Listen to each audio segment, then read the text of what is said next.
I'm Michael Salla. I was a former professor at American University in Washington, D.C. In 2001, I got very interested in this whole question of government cover-up of extraterrestrial life. And I have ever since been doing research on that.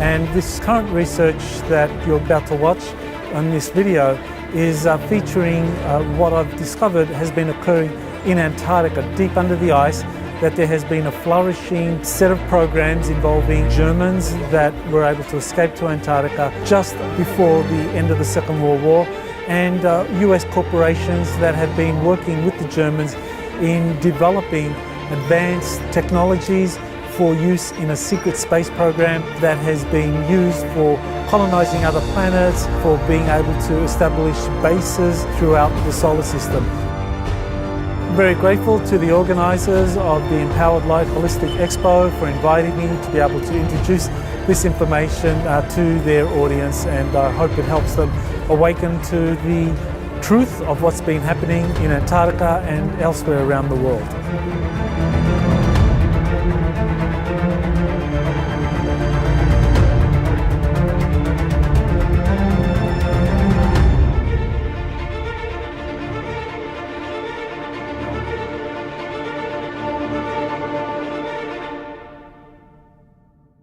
I want to thank everybody for coming to the Empowered Light Holistic Expo. Yay! And I am so grateful for your attendance. Thank you for coming to see Dr. Michael Salla. It is an honor to have you here. And I'm sure that most of us in this room have watched your videos, read your books, or at least know who you are. Who doesn't know who For real? Okay, wow. No? Okay. Dr. Michael Salla has been studying politics and what's going on our Earth globally. And he's going to speak about what's happening in Antarctica specifically today, but you're going to get a big overview of exactly what's happening behind the scenes that most of us haven't been taught in school. When I saw these young men here today, I'm just so grateful because we've all been taught disinformation and misinformation our whole lives. We've been programmed, and I'm so grateful that we're breaking through. Thank you so much for coming. Thank you for having me, Sue. Well, thanks, Sue, for inviting me. Really pleased to be here. I want to tell you about a little bit of insider information I heard. I don't know how reliable this information is that I'm going to share, but I'm going to share it anyway. Basically, when Donald Trump was elected to the presidency, he was given a top secret briefing and told about these secret bases on the moon. And Trump thought, well, fantastic, we're going to build a Trump Tower on the moon. So he gave the orders, all done in secrecy, of course, and the Trump Tower was built in record time there, in kind of that near zero gravity that they have on the moon. But unfortunately, after 6 months, it went out of business. It had no atmosphere. Okay, all right. So I'm going to be talking about secret space programs and how Antarctica is connected to these secret space programs. And, you know, when it comes to information about secret space programs, where do you begin? Because there is just so much out there. And trying to come up with a kind of historical timeline is challenging. But I think the one series of events that really helps us understand the history of Antarctica was this expedition led by the Germans, actually sponsored by Nazi Germany, in 1938-39. And so even though this was sponsored by Nazi Germany, it was basically put together by German secret societies, German nationalists, especially the German Navy. And this is one of the things that's really important in terms of understanding what's happening today in Antarctica, is that Germany itself had different factions, just as we have different factions in the United States, and you know, those that love Donald Trump and those that do not like him very much at all. In Germany, there were different factions as well, and many people saw Adolf Hitler through the prism of their particular agenda. So German nationalists saw him as someone that would promote their agenda. So they actually set him up. One of the secret societies was called the Thule Society, and that is based on the idea that Germans, by their ethnicity, are related to this ancient society called Hyperborea, and that the Hyperboreans, their capital was Ultima Thule, and that was an inner Earth civilization that this German secret society believed continued to exist at that time. So psychics came aboard and helped with communication. So this was all kind of a very esoteric movement. The Rural Society was involved in that. So these were the people that were behind this expedition to Antarctica. The Thule Society, the German secret societies, especially the German Navy. They are the ones that were very supportive of German nationalism, because in Germany, during the Weimar Republic years, the German Navy was the one institution that could guarantee the unity of Germany as a state. The army, it was driven by different factions because the state of Bavaria wanted to be independent, and so there were different factions. But the German Navy was very much involved in promoting an ideology that would keep Germany united as one. And so this idea that Germans were descendants or connected to this ancient Hyperborean race, and that some of them may continue to exist, and Antarctica was connected to the Hyperboreans, made this a place for them to go to. So the Germans, secret societies, the German nationalists got funding from from the Nazi state, and were able to put together an expedition to go down to Antarctica. So that happened in 1938-39, and sure enough, they found ice caverns under the ice. So this is a picture of one of these caverns that could be found under the ice. That's supposedly, I haven't been able to confirm this, that this was actually one of those caves that was found by the German nationalists that were part of that very first expedition. So how did they get down there? Well, this was one of those discoveries. At some point, the Germans discovered that there was underground entry points into these caverns under the Antarctic ice. And these entry points could be accessed by submarines. And so this is a diagram of a submarine that was able to find exactly where to go in terms of accessing an entry point into Antarctica. Now, one of the questions people often say is, well, what evidence is there that there were German bases in Antarctica? Well, one of the things that can be kind of cited is that officially there was orders given by President Roosevelt to Admiral Richard Byrd in 1939 to go down to Antarctica and find the German bases in Antarctica. So even back in 1939, the Roosevelt administration knew that the Germans had built bases in Antarctica, and they had instructed Byrd to go down there and find them. So this was something that was known at the time, but of course with the war, everything that was happening down in Antarctica got eclipsed by the kind of momentous nature of the war in Europe that of course eventually spread and involved the United States. So where were these German bases that Roosevelt had ordered Byrd to find back in 1939? They were in this area called Queen Maud Land. And this was a map used by the German military, which was kind of restricted access. Only after the war was it made available. And it showed this Queen Maud Land, or Neuschwabenland, which is what the Germans named it. And you can see it's on the zero longitude that goes right up to England, the zero meridian. So the Western Hemisphere is technically over here, but that's where the US was concerned that the Germans were building bases in the Western Hemisphere. But as you can see, the Western Hemisphere of Antarctica is kind of like on this side here. So it was outside of the US kind of interest, out of the Monroe Doctrine. The Monroe Doctrine dictated that any European power that operated in the Western Hemisphere, that this was something the United States would oppose. Well, because the bases were here in the eastern area of Antarctica, it was basically left alone. But the war kind of eclipsed everything. Now, exactly how far under the ice were the Germans able to penetrate? Well, we can see here from these scientific surveys of the river systems and network of lakes under the Antarctic ice that the Germans, does everyone see that pretty clearly? Good, all right. You could see, the blue access points. I mean, this is the rivers under the Antarctic ice. So, yeah, the blue is the rivers, then you've got the lakes, the light blue. So there's a lot of area under the Antarctic ice which has these rivers.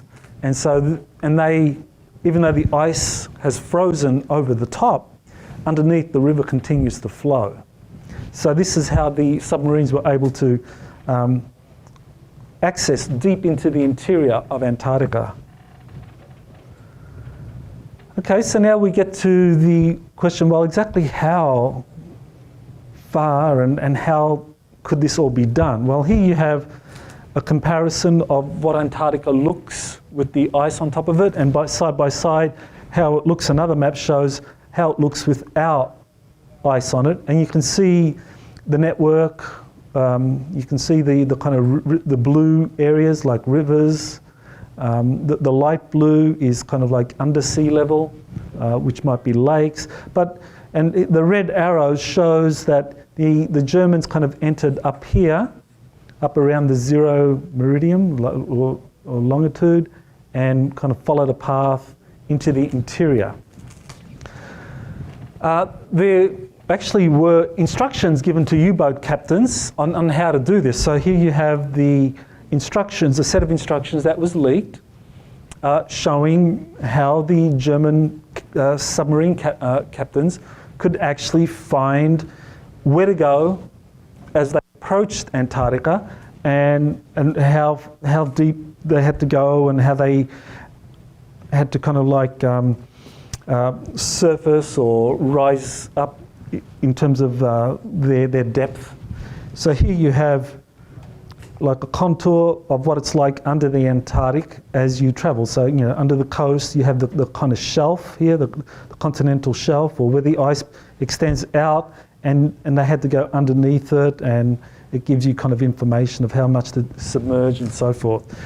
So these are the instructions. They've been translated. So this map, it's all in German, of course, and this is the instructions. So, and probably the one that most interests us at this point is that this is the instructions given to the U-boat commander. It says, descend at the point with the coordinates, the exact intersection of 64 southern latitude and 1 degree eastern longitude to a depth of 400 meters. So basically, just as they approach the Antarctic Circle, which is at 65 degrees south latitude, they got to go down to 400 meters, and then they follow the instructions, and it tells them how to get under the ice. So this is the instructions that were issued to the German captains.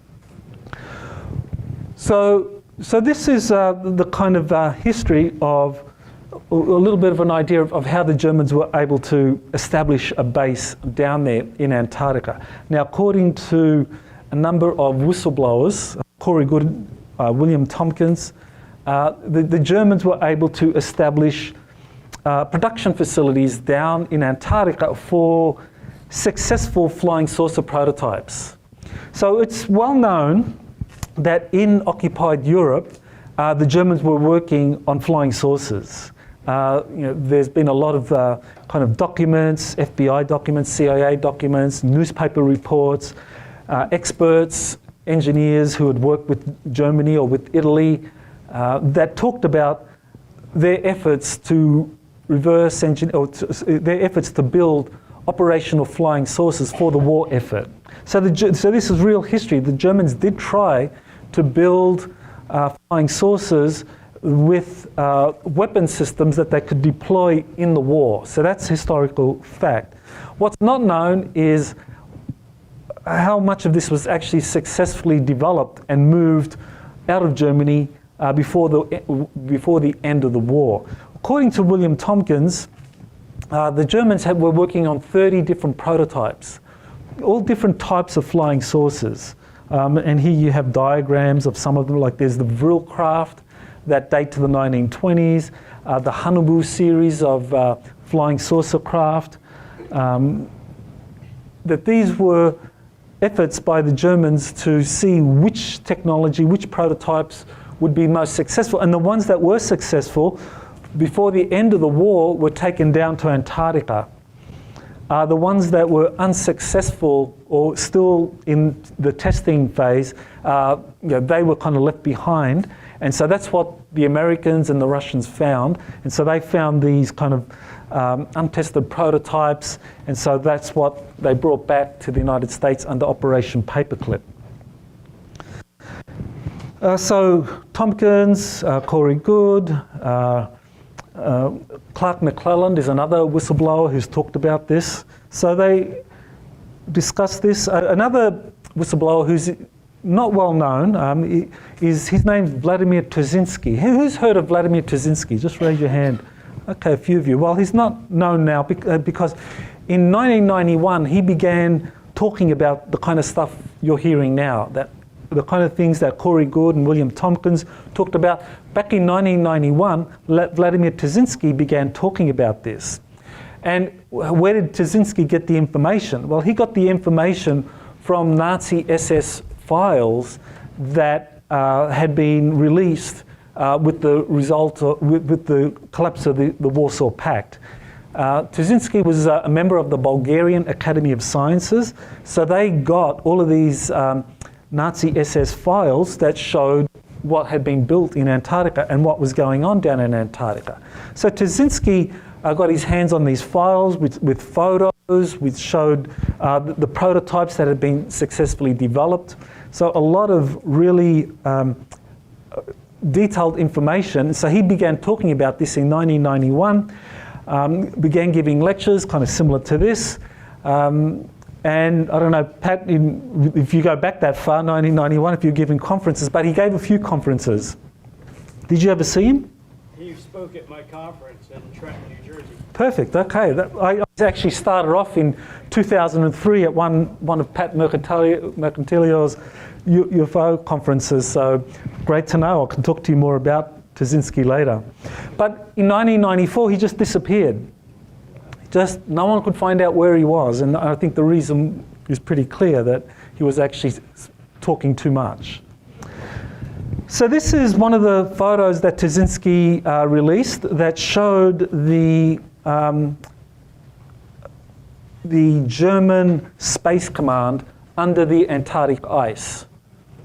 So this is one of the Nazi SS files, and this was actually a base that the German Navy had set up using funds provided by Nazi Germany, by Hitler's Third Reich, and they were developing spacecraft to go to the moon, to go to Mars, all under the Antarctic ice.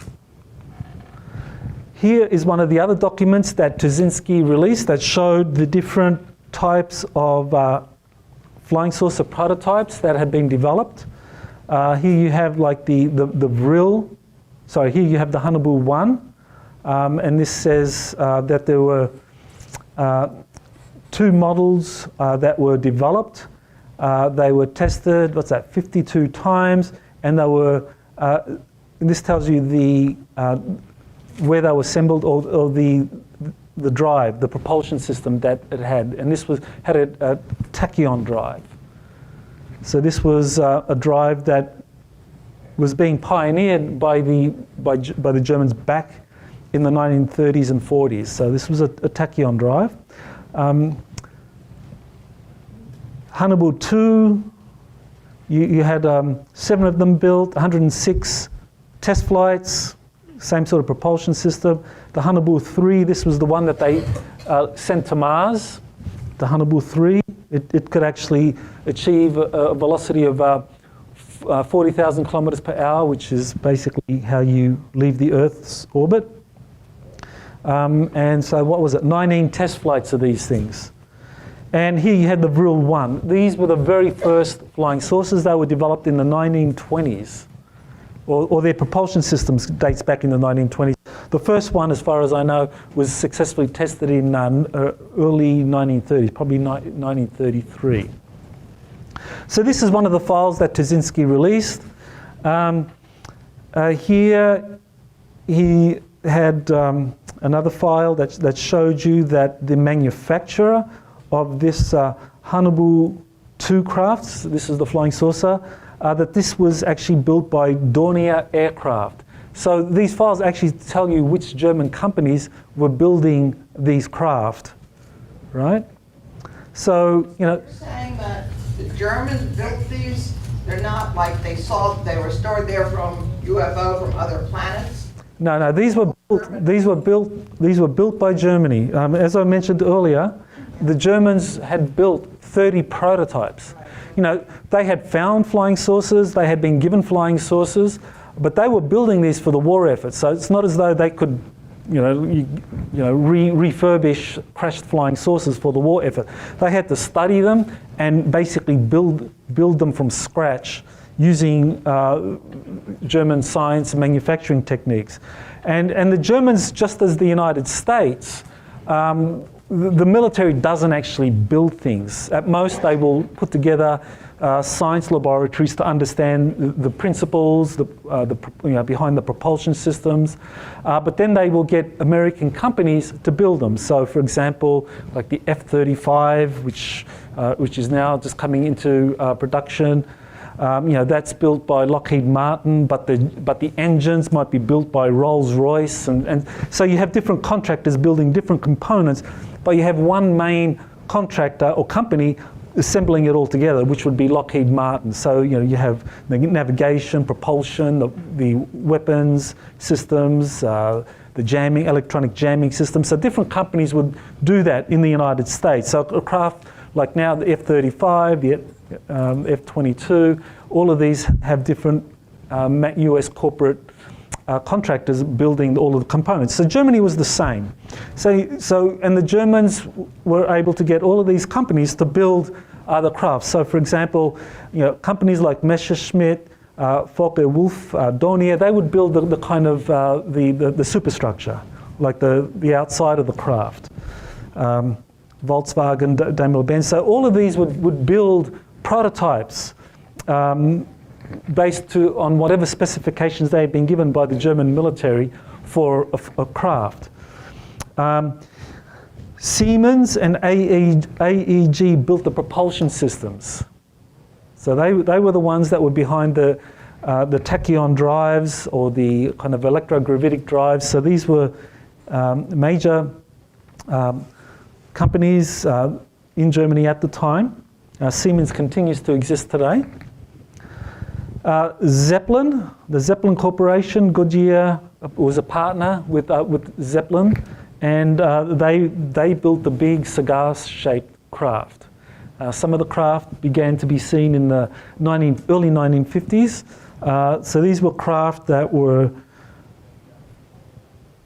built using the Zeppelin designs. Now, one of the interesting things I just found out was that the person that actually helped design some of these the Zeppelin craft, especially the USS Macon and the USS Akon, which were built in early 1930s in the United States, was the same guy that was actually William Tompkins' boss at Douglas Aircraft Company in the 1950s.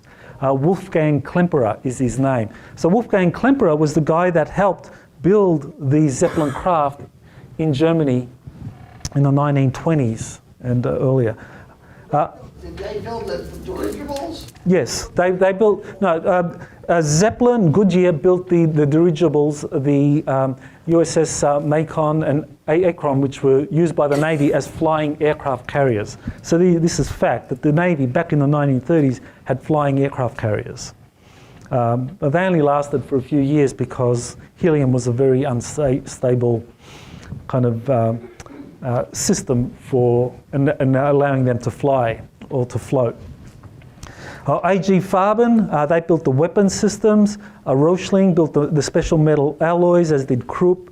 Now the thing is, this gives you an idea of the kind of different German corporations that were involved in building these craft.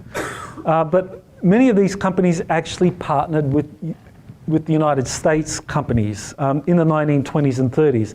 So US companies partnered with these in the lead up to the Second World War in building some of the components that eventually would be assembled together. So US corporations from the beginning became very kind of aware of this.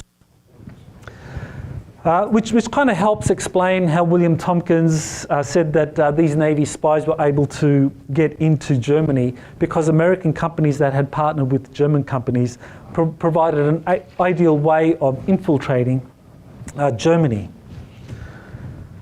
Okay, so August 23, 1942, you have Werner Theisenberg, the first successful moon landing. This was Vladimir Trzynski's information. That just looks like the Americans. Well, yeah, of course, this is just a shot. It's been photoshopped, but it gives you this photo itself doesn't come from Trzynski. It's just something that's been photoshopped, but it just kind of shows you, illustrates that the Germans were the first to get to the moon. According to Trzynski, they did the same thing with Mars, first to get to Mars. This happened in 1945, so that's kind of very difficult for a lot of people that maybe haven't been introduced to this kind of information, that back in the 1940s there could have been successful moon landings and successful Mars landings, because even today, as we know, no man officially has landed on the moon, on Mars. So this is something that Trzynski, Corey Goode, William Tompkins have talked about the successful Mars missions that occurred out of Antarctica. So this was happening in the 40s. Now, how did the Germans fund all of this? I mean, if this was really happening and they got this huge program happening in Antarctica under the ice, during the Second World War, and then after it, as Germany begins to kind of lose the war, how did they get things down to Antarctica and fund it all?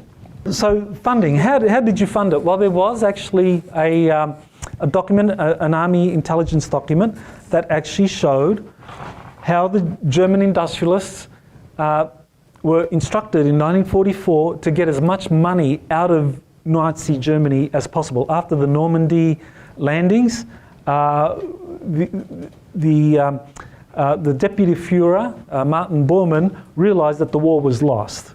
So they, from that moment on, from August, it was very clear. It was clearer even back in 1943 with the Russian front. But by 1944, the Americans and the British have landed in Normandy. Now they're coming across from the west. So the war's lost. So they're now telling all the German companies, get all your capital out.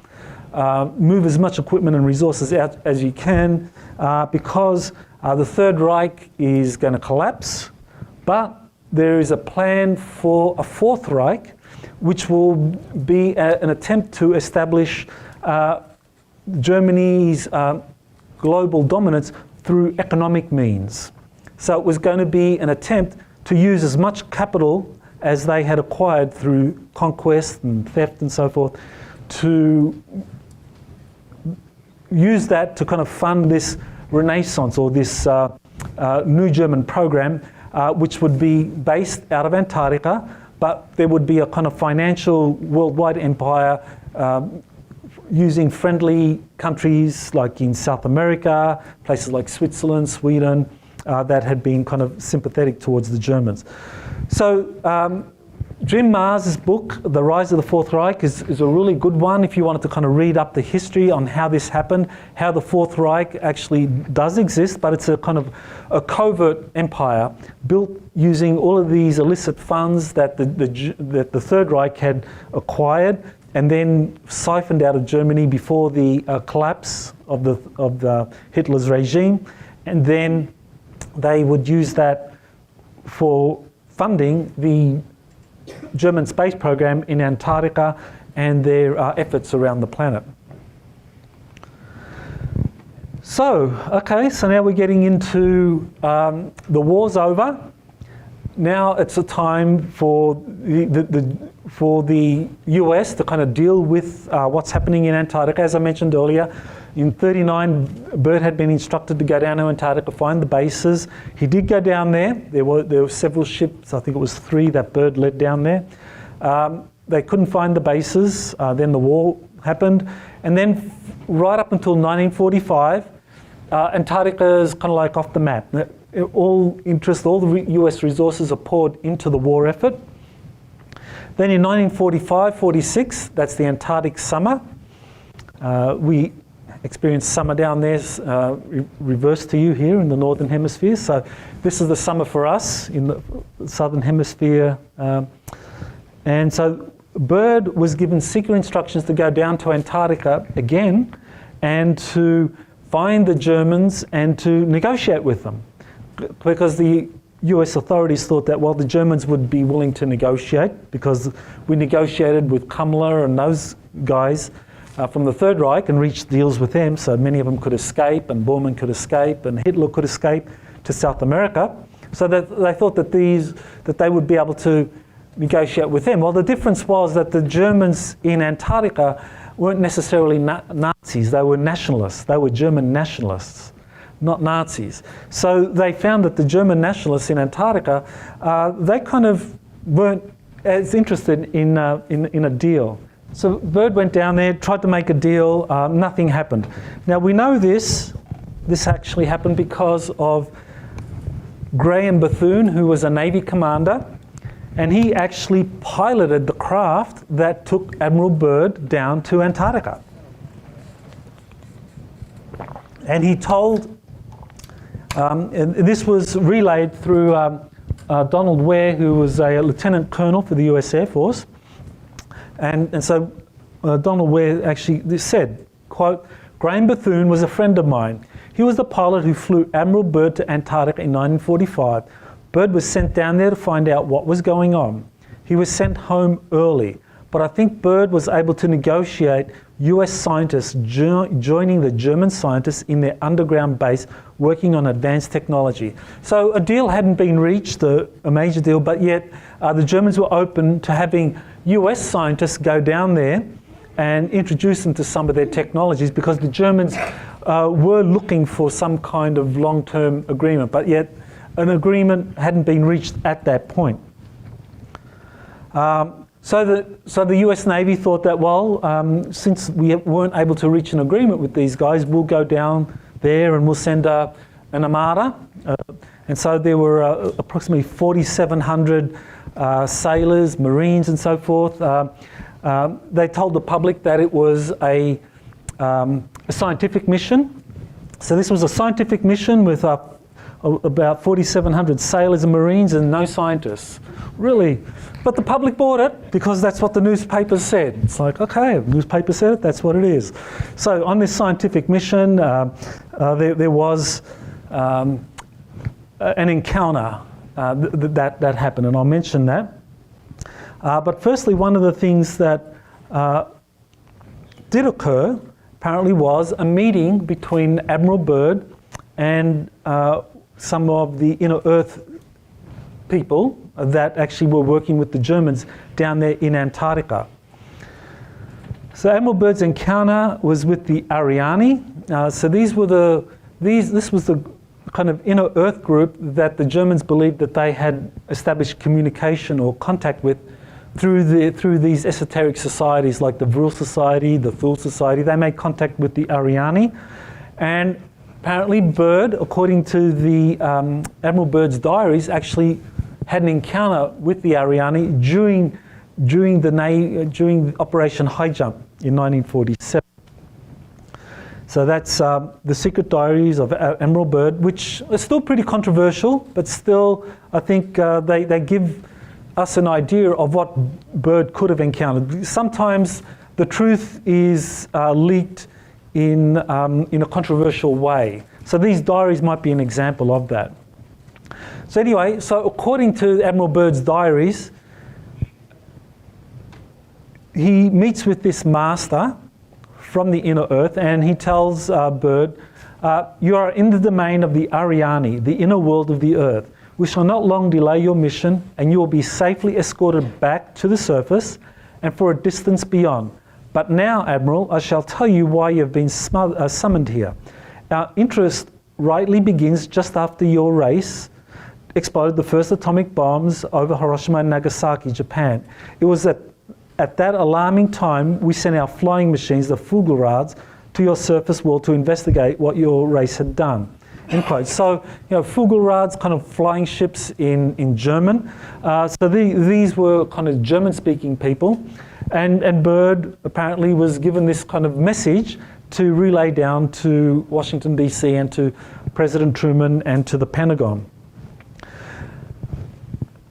Now, the Germans were being helped by this race. So, Corey Goode, he says that he had access to briefing documents that were available on these smart glass pads, kind of like an iPad, but fully transparent. That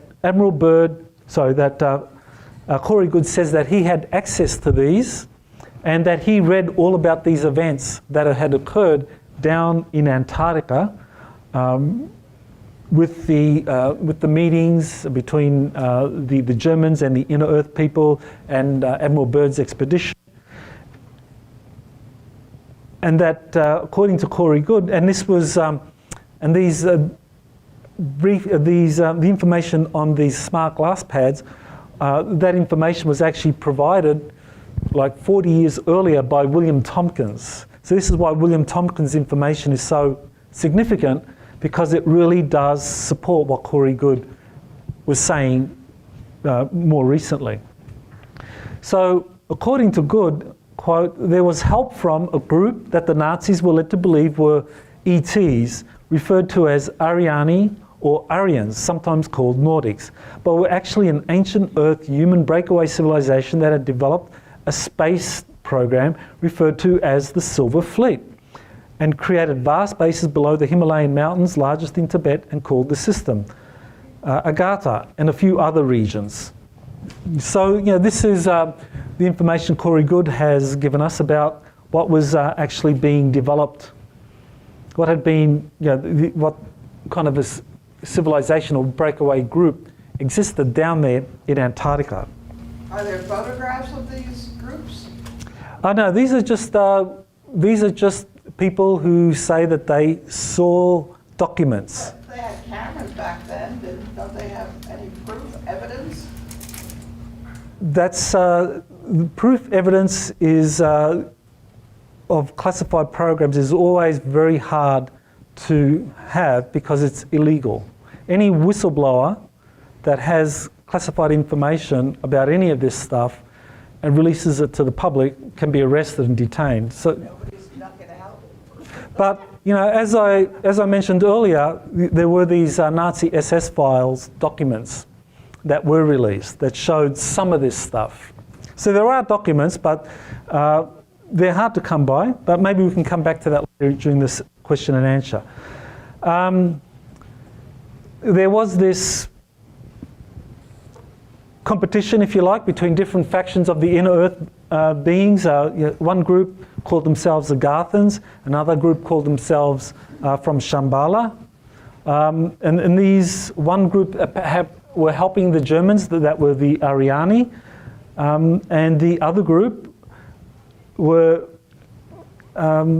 actually opposed to the Ariane, and this is according to the inner Earth. According to Corey Good, this group, the Shambhala inner Earth beings, were opposed or regarded by the Ariane and their German allies as opponents. So this is just kind of a little bit of information about the factions that exist in the inner Earth, and that is relevant to Antarctica. So the Ariane are operating in Antarctica, and that they are connected with the Agathans. So Corey Good put together some illustrations of this, of how these different groups looked. So here you have these groups wearing pendants, and these pendants had certain properties, inherent properties. They were kind of technological. So they were used as a form of technology, kind of like teleportation, telekinesis, that sort of thing, to aid these inner Earth beings. One of the groups that Corey Good says he met was this Omega group, and they might well be the inner Earth Ariane that Admiral Byrd met back in 1945. They have a fleet of craft called the Silver Fleet, which has been observed. So it gives you a little bit of a kind of picture of the inner Earth groups and how that relates to Antarctica, Admiral Byrd, and what was going on down there. So in 1947, you have Operation Highjump. That was a disaster. Planes were shot down. According to some of the files that emerged from the collapse of the Warsaw Pact, there were a few Navy sailors that actually talked about what they saw, and they described seeing craft coming out of the ocean, and these craft basically attacked the Navy Armada, the three task forces that made up Operation Highjump. They were attacked by these craft, but even though the flying saucers had superior technology, they just shot down a few of the planes, sank some of the ships, but they weren't interested in eliminating the whole flotilla. They just wanted to kind of send a message, and they wanted to give the US Navy a bloody nose and send a message back to Washington that, we're here, we have more superior technology than you, so let's talk. So after after Operation Highjump, Admiral Byrd went to Chile on his way back up to Washington, DC to give his debriefing. And so Admiral Byrd, this was from a newspaper article by Lee Van Atter in March of 1947, and he said, Admiral Byrd warned today of the necessity for the United States to adopt protective measures against the possibility of an invasion of the country by hostile aircraft proceeding from the polar regions. The Admiral said, I do not want to scare anybody, but the bitter reality is that in the event of a new war, the United States will be attacked by aircraft flying in from over one or both poles. End quote. Well, I mean, the Soviet Union, you can understand flying aircraft over the North Pole to attack the United States. Definitely a national security concern back at the time, but the South Pole, well, as far as I know, the Emperor Penguin squadrons have been grounded for the last 10,000 years. So it's doesn't belong to the Emperor Penguins. So who do these aircraft belong to that can fly out of the South Pole and begin attacking the United States? Well, I think Byrd was just relaying what he could kind of like just very briefly sketch out was really going on. But I think he was clearly alluding to the German program that was operating out of Antarctica at the time. Kenneth Arnold in 1947, so this is the beginning of the modern UFO era. In June of 1947, the Kenneth Arnold sightings near Mount Rainier or the Cascade Mountains there in Washington State. He said he saw a squadron of these craft, of these kind of crescent-shaped craft flying over the Cascade Mountains. and described them, and he wasn't the only one that saw them. And he said they could kind of, their motion was like a saucer flying over skipping across the ocean. So that's where the flying saucer term came along. But they didn't actually look like flying saucers. They looked more like what today we would say is a flying wing. And the first flying wings were developed in Germany, Nazi Germany. And so that's the Horten flying wing. This was brought over to the United States under Operation Paperclip. But the important thing here was that this was the model, one of the unsuccessful models. The successful versions were shipped down to Antarctica, and this is what began to be sighted in 1947. So the Germans, after Operation Highjump, only a few months after that, begin overflights of the United States. So they're sending a message saying that, okay, you sent your Navy Armada down here to take us out. We defeated them pretty easily, and now we are able to fly over US territory with impunity. They're sending a message. And then around the same time, you have the German V2 rockets that had been brought into the United States that were being tested. These things start getting shot down by flying saucers, or start getting disrupted by flying saucers. So the German program out of Antarctica, after they basically had beaten the US Navy, gave them a bloody nose. Now they were overflying US territory and giving the US Army, US Army Air Force, a bloody nose by shooting down their missiles. And the Army Air Force couldn't do anything about it. So this is in May of 1947. So at that point, the US Air Force was still formally part of the US Army, and the US Army was in control of these rocket tests. So the German flying saucers were shooting them down. One of the things that isn't kind of discussed much at all is how many craft were being shot down during this era. So here's Timothy Good said just in a 2-month period, 60 Army and Navy aircraft were lost just over a 2-month period. 120 airmen were killed and 70 others injured in these incidents. So this was all covered up. Basically, the Germans out of Antarctica were flying over the US, just as Byrd had warned. They were shooting down Air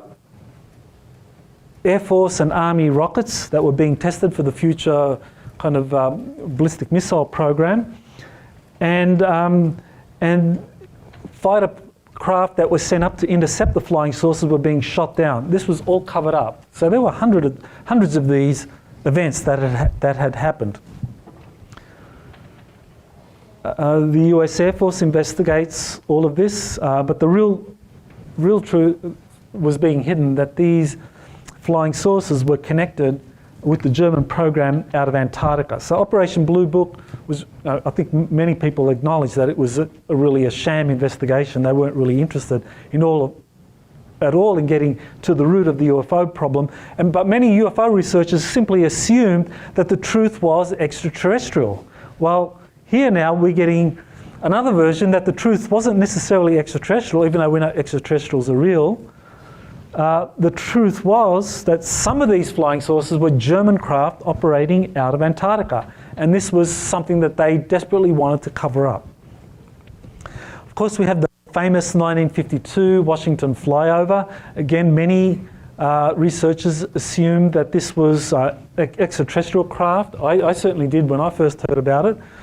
But with the information that Corey Goode, William Tompkins, Clark McClelland, and Tazinski have released, now I believe that at least some of them, if not the majority of these craft flying over Washington, D.C. were actually German flying saucers operating out of Antarctica.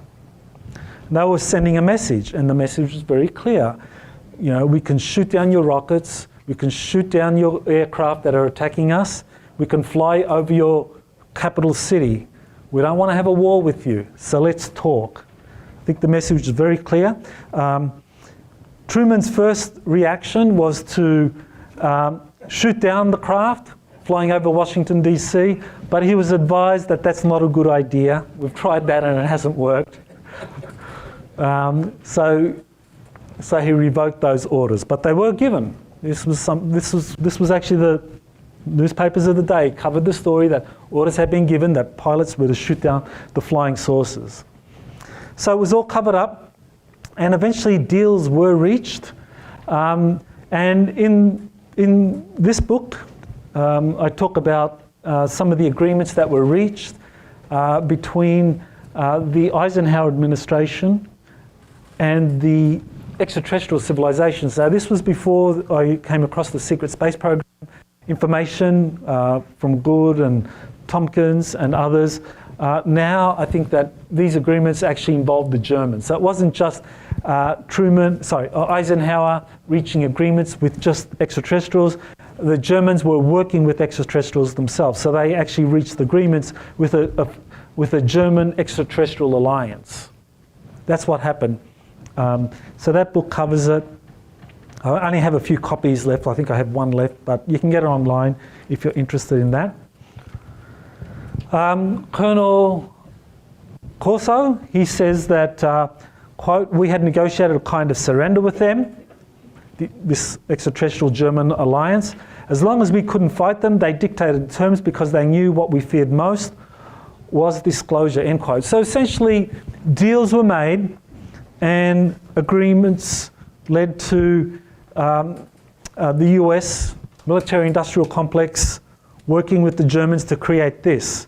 So there was an actual kind of Fourth Reich presence in the United States that began in the 1950s. So the Fourth Reich establishes a foothold in the United States through these agreements in the 1950s. More photos or evidence that there really was an alliance between the Germans and the extraterrestrials comes from this set of photos. That bottom one is an actual photo taken by George Adamski. What was that? December of, I believe that was 1952. That shows you what he believed that was a Venusian scout craft. He met with Orthon and he said, well, these are Venusians and that they have these scout craft, and these scout craft came from these kind of cigar-shaped ships that kind of like are found in the upper atmosphere. Well, when you look at the design of the craft that Adamski had photographed, so this is a genuine photograph. So this is kind of evidence that this kind of stuff was going on. You look, you have three kind of what look like landing gear, but actually can be used for different purposes, and some kind of central hemisphere that's part of some kind of stabilization, inertial stabilizing system. Then you have portholes, kind of like three portholes, and you can see the design of this. Well, you compare that to the Hannibal II craft that Tuzinski was able to find on in the Nazi SS files, and you see the similarity. So even though Adamski says that he was in touch with Venusians who had these advanced flying saucers or scout craft, in fact, when we compare them, there's reason to believe that he actually had made contact with the Germans who were pretending to be from Venus. So, that's a possibility. I know a few Adamski researchers are very unhappy with that kind of conclusion, but still, I think it's something to be looked at. There's something there. Well, this is a very interesting case that happened in Hawaii. I live here on the Big Island, and here I am. You can catch me on a Monday, Wednesday, Friday surfing over there on the west coast of Kona. But here, this happened in 1956. A flying saucer landed on Oahu, which is where Honolulu is. That's the capital there.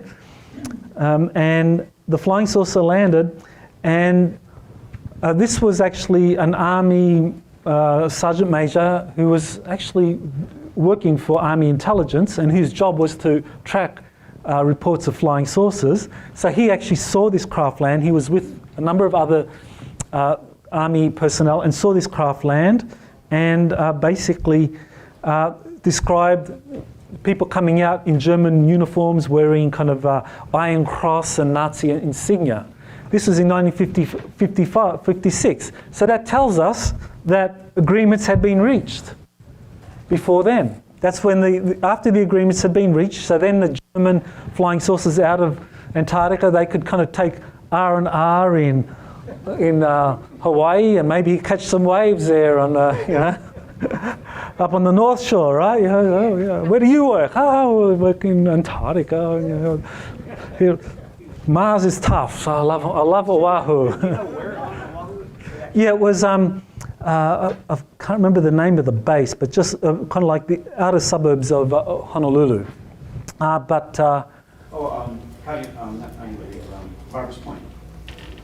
That sounds right. Harvest Point, which is right where the air is going to. Yeah, okay, so yeah, that was kind of in the interior, but it was an army base then. I can't remember his name, but I can look it up for you. It's in the Antarctica book. I have a book out there, Antarctica's Hidden History. So this incident is described in there in some detail. So the Fourth Reich's Dark Fleet is built in Antarctica. So everything now, the agreements have been set up. Now the US military-industrial complex are officially partners with the Germans, and both sides are looking forward to it, because the German corporations that were building things down there in Antarctica, they lacked manpower, they lacked resources, they were really struggling to kind of meet the demands of this kind of fledgling German space program out of Antarctica.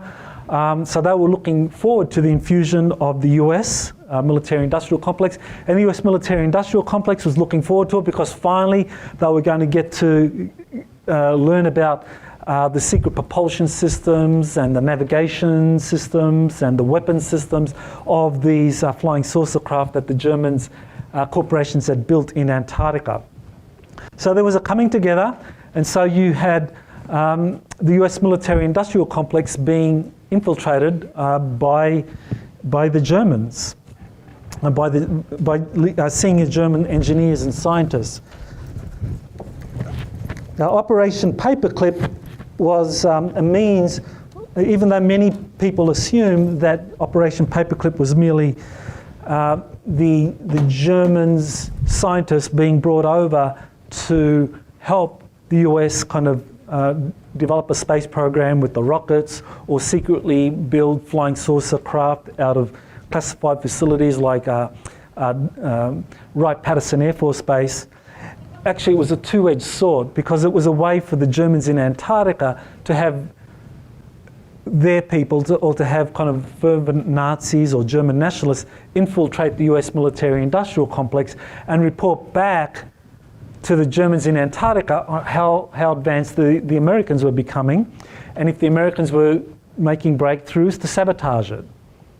So it was really the Germans in Antarctica didn't want the US to develop a space program at all, even though they said part of the agreements will give you the know-how on how to build these kinds of things, but they had no intent on ever following through on that. The intention was to sabotage, and that's something I talk about in the book, and we can maybe come back to it when I do get to questions. Corey Good says that in 2016 he was taken on a tour of Antarctica, and he got to see 6 of the bases where the German US corporations were building their space platforms, or their spacecraft, the industrial facilities. Corey calls it the interplanetary corporate conglomerate, but the interplanetary corporate conglomerate has essentially been a fusion of German corporations with major US aerospace corporations, along with other countries like Britain, France, Canada, Australia, and so forth, that these corporations came together because ultimately the industrialists that owned these corporations had more in common with one another than they did with the governments or the citizens of those countries. So a German corporation owned by a German industrialist, that German industrialist would have more in common with, say, someone like Henry Ford, who had very similar kind of beliefs, who was in charge of a major US corporation. And so this was the means by which you had a kind of a transnational corporate entity evolving, which was infused with this kind of Fourth Reich philosophy. So that's what we learned from people like Corey Good telling us about what was really happening down in Antarctica.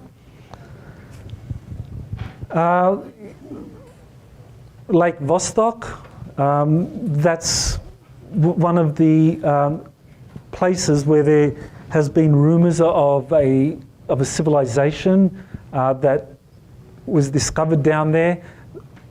That Antarctica is not just a place where you actually have German bases that have been expanded with the help of American corporations. Antarctica is a vast place.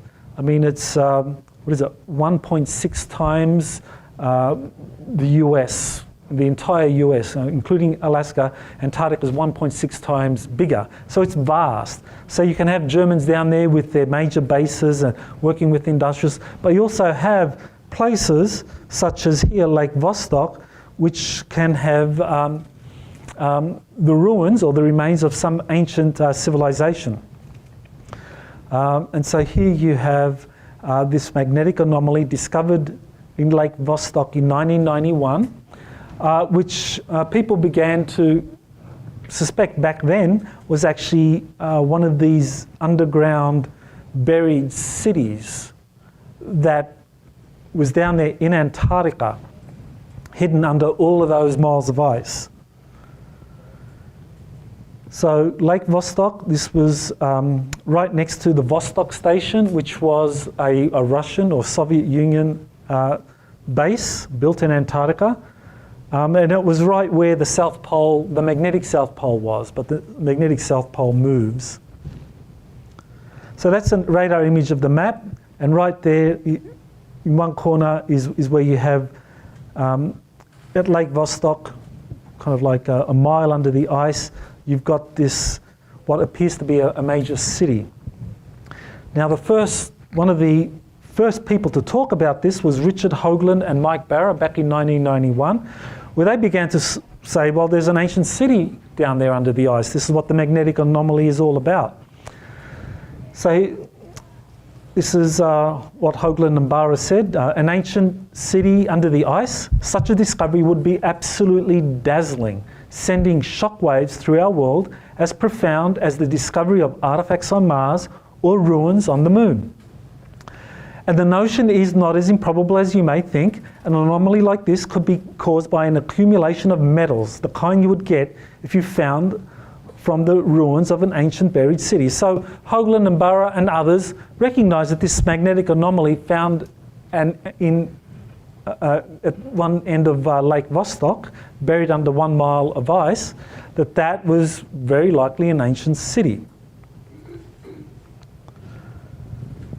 So in 2002, the Raytheon Corporation gets the contract to go down there and explore.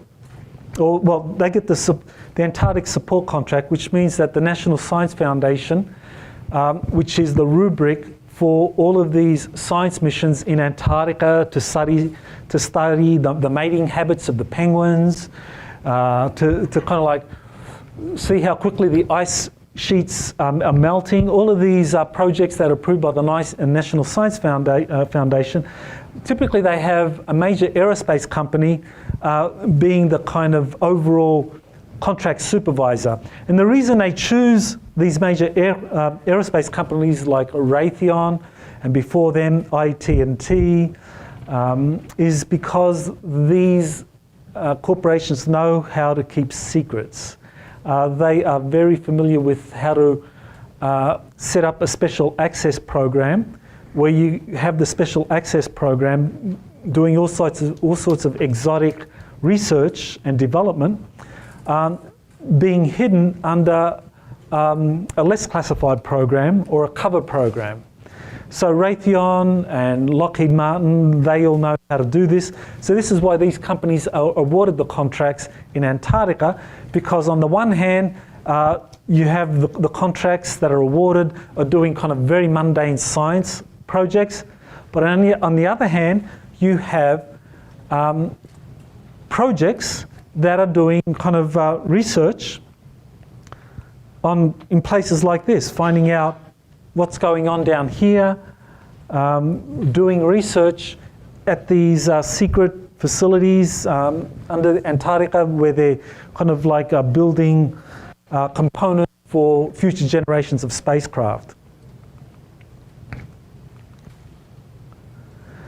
Okay, so here Hoagland and Byrd began to talk about what Raytheon discovered near Lake Vostok. So what was it? And when they sent their covert teams down there to Lake Vostok, what did they discover? So what they said was some special project has indeed drilled through the ice into the Lake Vostok ecosystem, clandestinely of course, and the participants have suddenly found themselves exposed to something for which their bodies literally have no immunity. 12 McMurdo personnel are supposedly in need of a dangerous emergency medical evacuation well into the Antarctic winter system. All employees of Raytheon Corporation, a high-tech firm that is deeply involved in a variety of black ops programs for the US government all around the world. So what Hoagland and Byrd had found out was that the Raytheon scientists, or the Raytheon Corporation, had sent a team, a covert team of scientists and contractors down there to find out what was buried under Vostok. All of these guys got very sick very quickly, and they needed to be evacuated. So how do you what's the best way of hiding a secret? Anyone? Hide the secret in plain sight. And the way to do that is to have the truth be released through an illegitimate source. So if you've discovered a city under the ice, and you're doing research there, the best way to hide the truth of that is to actually have some fictional entity or a disreputable source talk about it publicly. So here's what happened. The rumors of an Antarctic city began to emerge in 2002. There was a company that put out a story saying spectacular ruins were captured on video, and that the company that filmed this, that they called themselves Atlantis TV, and that their film crew had been detained by these by a special Navy team, a SEALs team, that their film crew had been detained, that they were being held, and that the film was confiscated. So this came out in 2002, and a lot of people began to question, well, is this real? Is it possible that this could have happened? Well, it turns out that this story is actually promotional material for a new book that came out, I think it was 2004 or shortly after, basically promoting this kind of fictional story of an ancient civilization being discovered under the ice, and that there was a race between major nations on the earth. So this was what was put out to try and distract the public from the truth that something really had been discovered down there. Corey Goode that says that he was taken down there in 2016, and that this is when I'll get to his 2016 trip shortly, but Corey Goode, before he went down there in 2016, says that he got briefings that there was the discovery of a pre-Adamite civilization in 2002. The excavations began.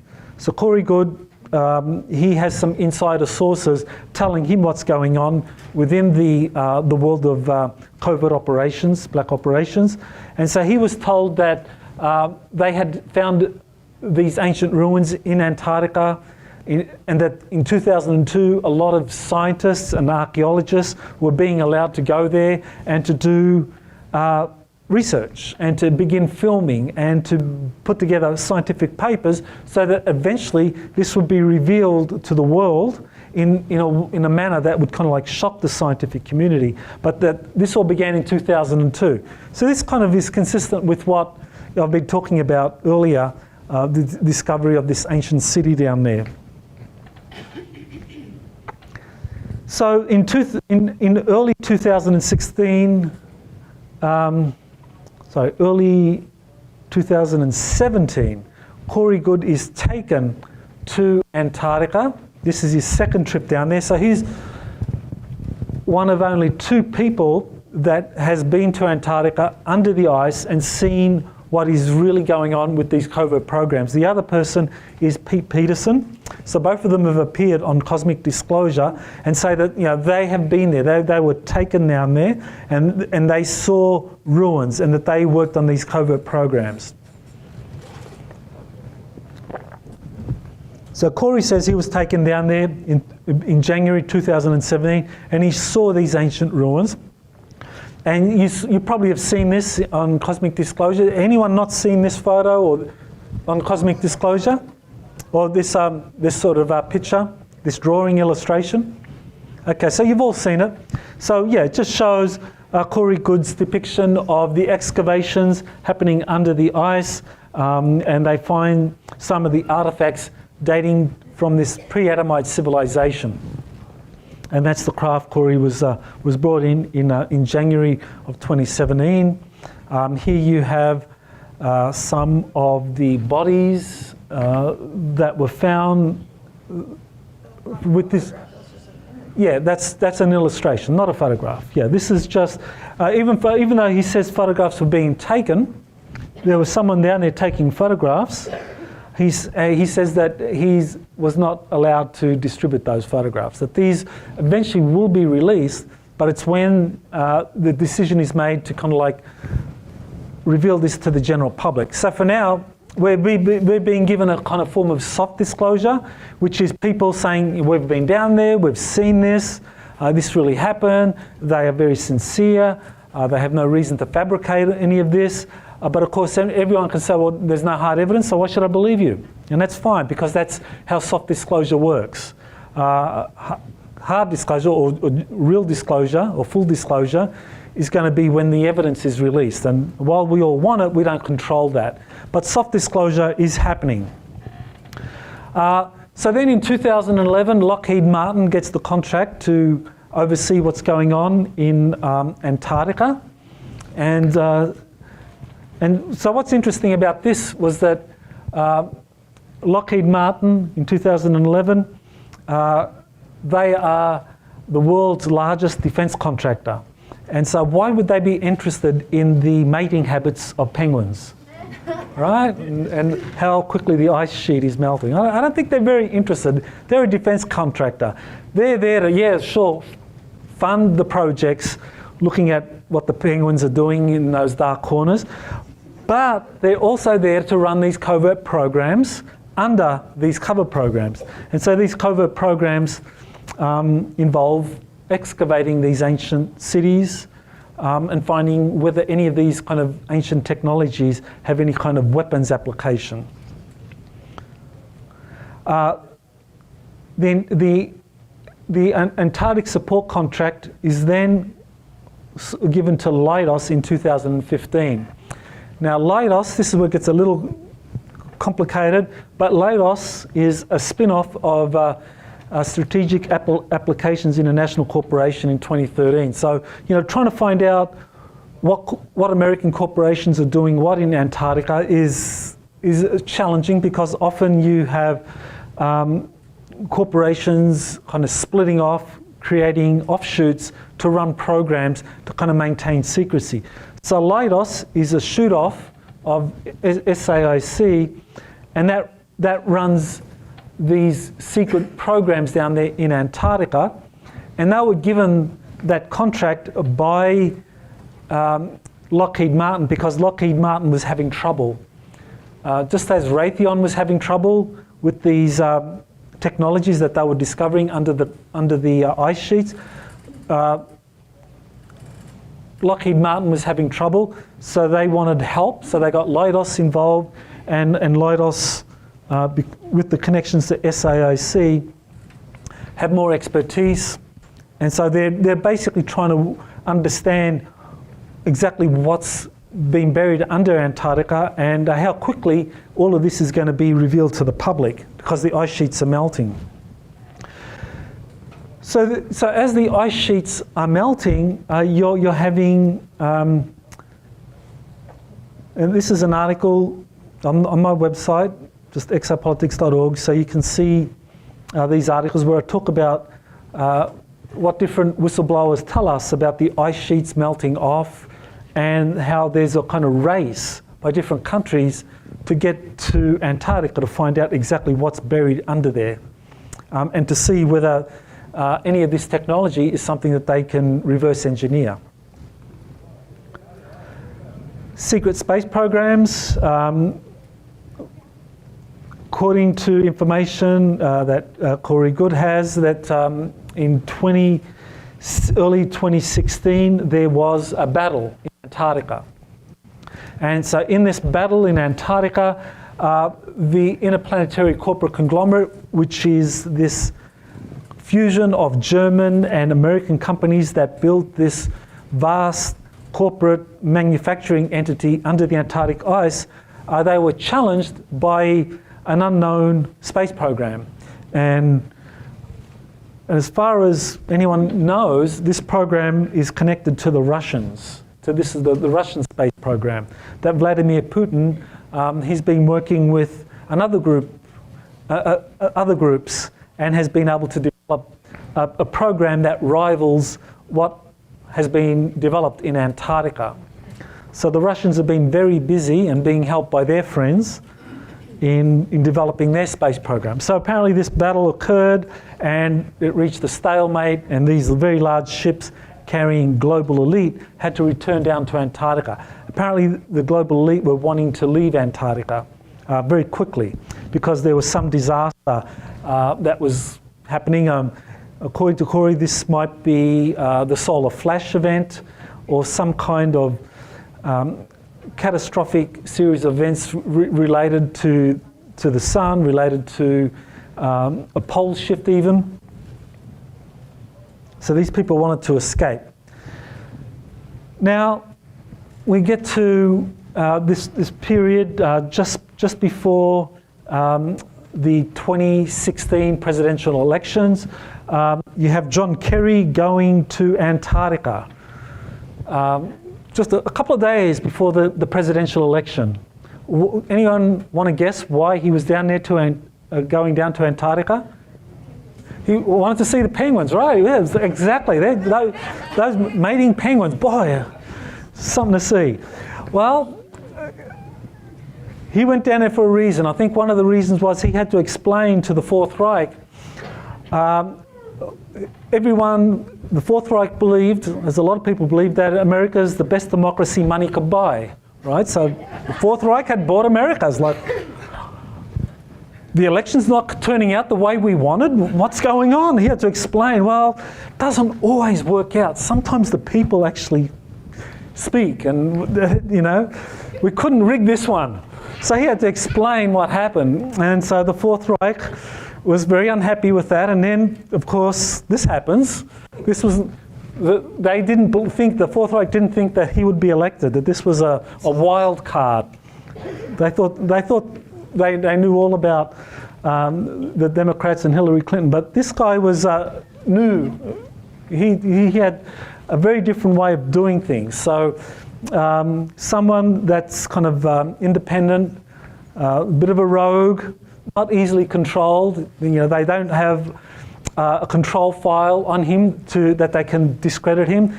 Trump's control file was thrown at him during the election. Hillary Clinton had it all given to her to kind of like make sure he didn't win. So the control file on Trump was already exposed. All the dirt on Trump was already exposed. So now they can't control him. So he says what he wants to say, and that's it. No one can control him. That's, John Kelly, I think his chief of staff, has therapy sessions. Maybe someone from here. How do you control this guy, Trump? But anyway, that's what happens. So in his inauguration speech, Trump said some pretty meaningful things. He said, "We stand at the birth of a new millennium, ready to unlock the mysteries of space, to free the Earth from the miseries of disease, and to harness the energies, industries, and technology of tomorrow." Okay, wow, that's quite a mouthful. What in the world does he mean by that? What does he know? Well, actually, he knows quite a bit, because his uncle, John Trump, was who? Does anyone know? Sorry? He got all the Tesla technology. Exactly. John Trump was a professor of electrical engineering at MIT, and he was given the FBI asked Trump to help them work on Tesla's papers that had been retrieved after Tesla's death. So they were trying to work out how advanced were these patent applications or these drafts that Tesla was working on. So John Trump was the man that was the point man for this. So John Trump knew about the US Navy and the US Army's efforts to kind of like understand advanced technology projects. And during the war, he was actually in Britain as well, overseeing some of the kind of advanced technology programs. And so Trump says that when he was kind of an undergraduate, that he actually was told by his uncle all of this stuff about advanced technologies. So Trump knows a lot of stuff. He's no fool. He knows a lot of things. And one of the first things he did, and this is something that's very interesting if it can be confirmed, it was said that he issued a secret presidential memorandum to declassify anti-aging and free energy technologies. There are, and this is a fact, that there's 5,700 patent applications that are held up in the US Trademarks Office, and these are held up under national security orders. According to information Corey Good got, soon after Trump was elected, he issued this memorandum saying that 1,000 of these patent applications that mainly dealt with anti-aging and free energy have to be released. Or they have to let these patents go forward so that they can be granted, and then technologies to actually reverse aging can become part of the mainstream community. It'll be expensive, but yeah, you can take your anti-aging pills and reverse 10 years, and you pay, a few $100,000 or whatever for your bottle of anti-aging pills. But this is what we can imagine happening as the corporations start to have these patents come forward and to develop these kinds of technologies.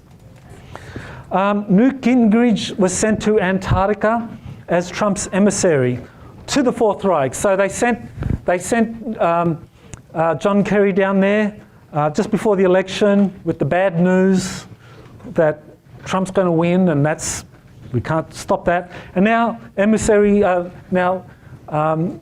Trump sends his emissary down there, Newt Gingrich. And what was Newt Gingrich doing down there? Yeah, right, look at that. Whoa, yeah, okay, that's what he was doing, right? Okay, that's the official story. He went there with Callista, but he was there Trump's all about, let's do a deal, right? Let's make a deal. So Trump was sending Gingrich down there to find out, fill out these Germans and the Fourth Reich. What do they want? What makes them tick? What kind of deals can we reach with them? So this was the first outreach by the Trump administration. So you want to know why the deep state was spying on the Trump administration? It's like they're trying to get, they're not just trying to find new dirt on Trump. They're trying to find out who's he been talking to, right? What's really going on? So now, of course, we all know Newt Gingrich, but his wife, Callista Gingrich. Very good. Okay, deals are being made. It involves the Vatican, and how better to make a deal with the Fourth Reich than to actually work with the Vatican that has been working with the Fourth Reich since the Second World War, right? So Callista is the US ambassador to the Vatican. So this kind of gives us an idea of how deep all this goes. So now, how do we see all of this playing out? What's going to be happening now? Here we are, 2018. The deep state is being dismantled or being challenged by Trump and the people behind him. So overcoming the deep state is the key to global transformation. Okay, the deep state works with the Fourth Reich. They're hand in glove. So this is the question. Okay, so a lot of people assume that Trump is just this maverick and this kind of buffoon that accidentally got elected to the White House. Well, who's really behind Donald Trump? Military. The military. Okay, good. So for those that really question what's going on with Trump, I think this photo tells it all. This photo was taken on the very night following the FBI raid on Trump's attorney, Michael Cohen. So Cohen, Trump's personal attorney, gets raided by the FBI after the Mueller investigation says, go in there. So the deep state is trying to get whatever dirt they can find on Trump to try and have him impeached. So they actually authorized this raid on his personal attorney. Never happened before in US history that the personal attorney of a US president is raided while the guy's still in office. So, okay, so the deep state is trying to take Trump out. And so they're getting, you know, obviously I think Trump's worried about this. So that very evening, you have this. These guys show up at the White House in the Oval Office, and they get photographed, and it's very interesting. How many are on Trump's right here? How many uniformed officers are on his Trump? How many? 9, and how many on the left? 11. 9, 11. What message are you sending there? Okay, you're sending the message. We have the goods on you. We have the goods on you, the deep state. Because we know you were behind 9/11. And what does that mean? Under the authorization for the use of military force that was passed by Congress on September 14, that puts the US in a state of war against all of those aiding and abetting the attackers, all of those aiding and abetting those behind 9/11. So they're sending a message saying, we know who was behind 9/11, and it wasn't a bunch of goons in some caves in Afghanistan. It was you guys. We know it was you, okay? So they got the goods. So they're moving against them. So Trump signs an executive order in December 21, says that I, Donald Trump, President of the United States of America, determine that serious human rights abuse and corruption around the world constitute an unusual and extraordinary threat to the national security, foreign policy, and economy of the United States, and I hereby declare a national emergency to deal with that threat. So basically here you have December 21, 2017, Trump saying that the United States is in a state of emergency, national emergency, because of international human rights abuse and corruption happening all over the world. So this, when you put this presidential or executive order and put that alongside the authorization for military force from 2001, what you have is legal mechanisms that Trump can use to start detaining people for either having aided and abetted 9/11 or being involved in international human rights or corruption. And so that's where we get to the whole thing with the sealed indictments. 50,000 sealed indictment, or 50,000 sealed cases. I mean, there's a difference between a sealed case and a sealed indictment. That has been confirmed that there are 50,000 sealed cases. And normally in any one calendar year, there's about 1,000. So something extraordinary is happening. Now, how many of those 50,000 sealed cases are indictments? We don't know, but we could guess that based on the information that's coming from QAnon, or Q, that a lot of these, the vast majority of these are secret indictments of the deep state based on them being involved in 9/11 or in international human rights or corruption anywhere around the planet. So, there is a process unfolding. John Huber is the U.S. Attorney for the state of Utah, and he was authorized by Attorney General Jeff Sessions in June of 2017 to begin investigating all of the complaints that had been forwarded to Jeff Sessions by the House Intelligence Committee and the House Judiciary Committee.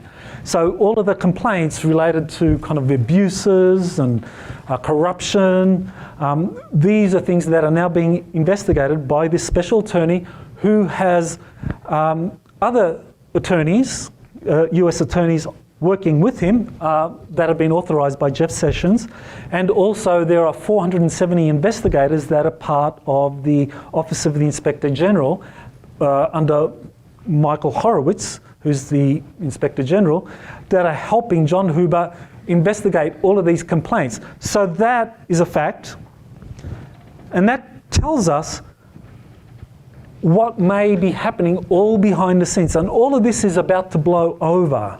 And of course, one of the things that came up during the hearings on Brett Kavanaugh, and I'll have a couple of articles on there on exopolitics.org where I'll talk about what Kavanaugh said in an exchange with Lindsey Graham, which was very important.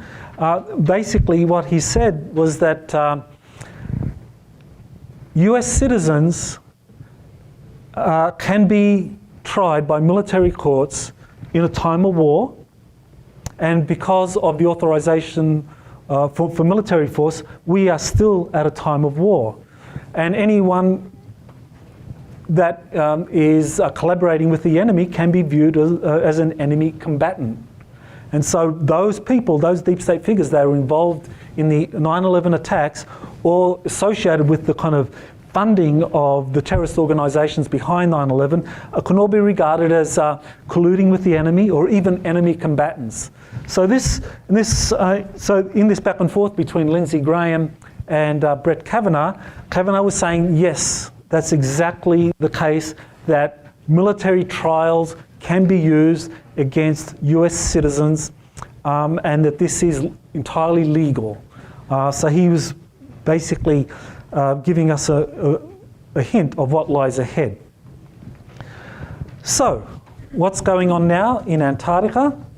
Well, there have been secret negotiations in Patagonia, secret negotiations with the Germans down there, because we are getting close to everything being revealed, and so the deals are being made.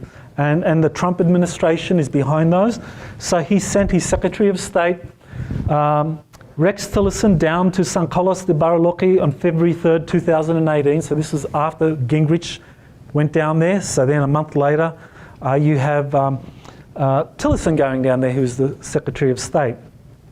Mike Pompeo is now the Secretary of State, but Tillerson went down there and negotiated on behalf of the Trump administration with the Fourth Reich. Down there at San Carlos de Bariloche, which is adjacent to Antarctica, and there are actually cavern systems all the way going from San Carlos de Bariloche down to Antarctica. So you can have the Fourth Reich easily coming up, going to Patagonia to meet with the representatives, and also Jeff Bezos was visiting Patagonia on February 3rd, and he's working with the Chinese space program. So there, Bezos is also part of the negotiations, and he's there and also representing the interests of the Chinese. So you have some of the major players all down there in Bariloche to negotiate how to move forward as everything is revealed to the world. And this was information, this is publicly available. It's kind of like circumstantial evidence, but we had a few people talking about it.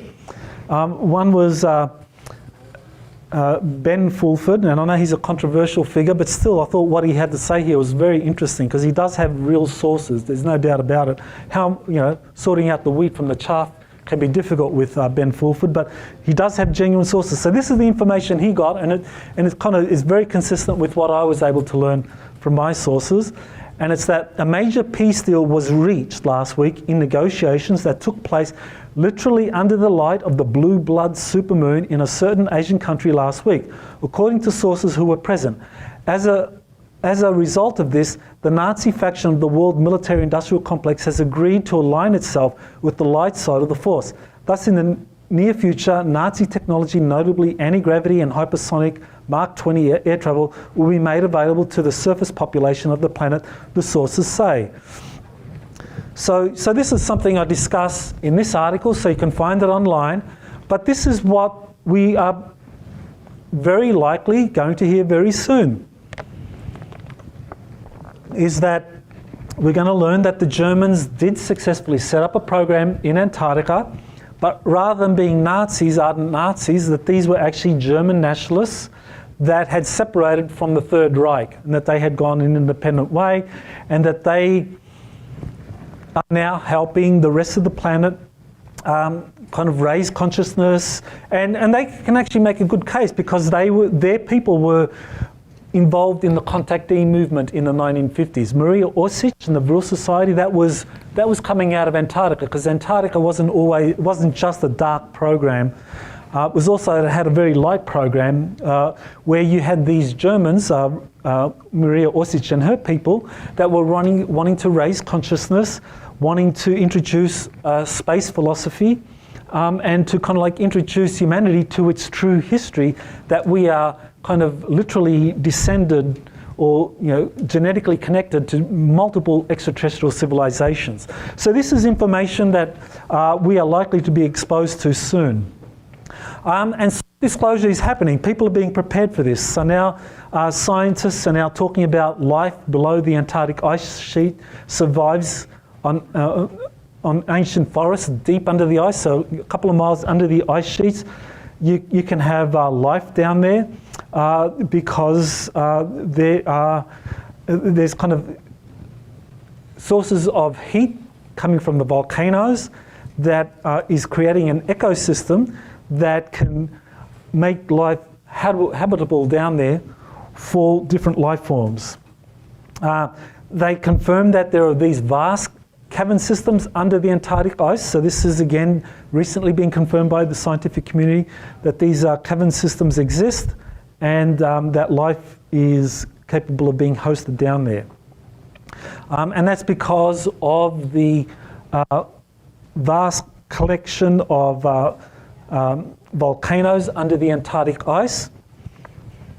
You can see that these are concentrated in the West Antarctic region. All of these volcanoes have been recently discovered. In 2017, it was announced that 91 volcanoes were discovered in Antarctica, in the western regions.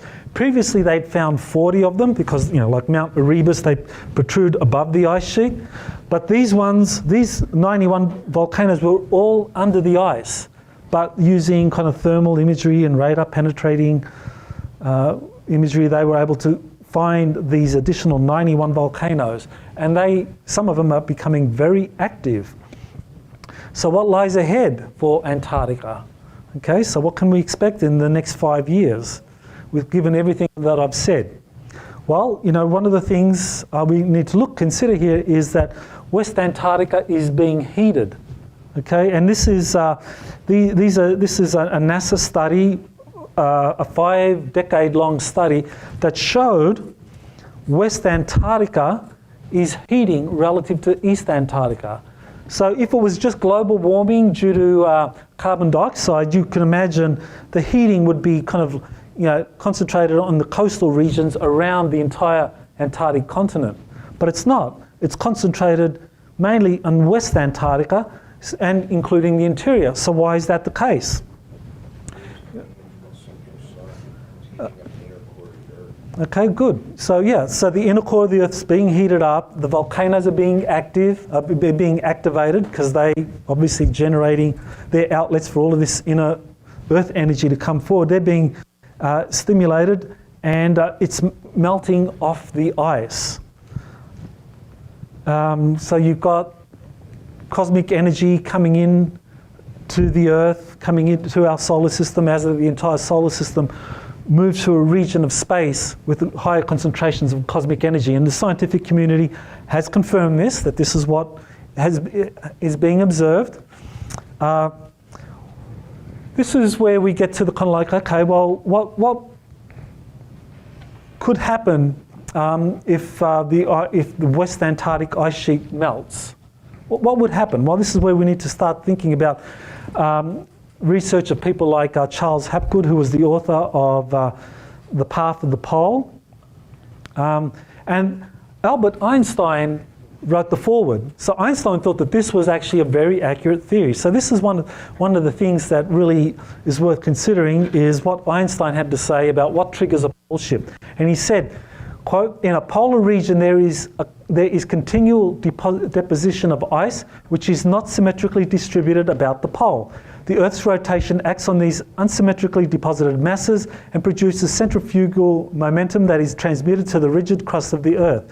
The constantly increasing centrifugal momentum produced in this way will, when it has reached a certain point, produce a movement of the Earth's crust over the rest of the Earth's body, and this will displace the polar regions towards the equator."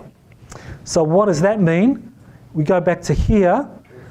You can see the ice sheet is melting in West Antarctica.